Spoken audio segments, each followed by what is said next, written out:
Okay, so if you have an iPhone that doesn't show the battery cycle count, so here is a very easy way to do it using a workaround. So before doing that, you will have to do two things. One is that you will have to install a battery stats shortcut. So I will include the link of that battery shortcut in the description. So once you click on that link, I will show you here. You just have to click on the link and click on add shortcut.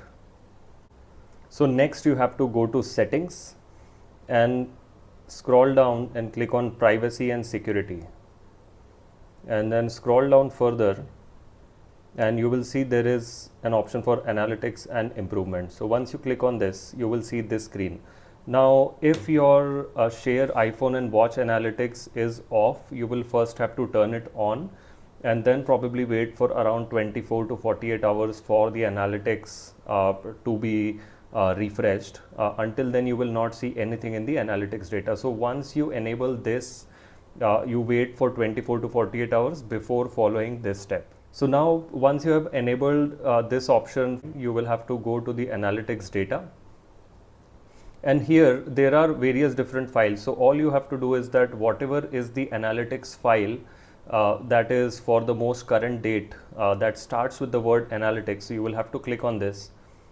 So once you click on this, you will see the entire log of the iPhone.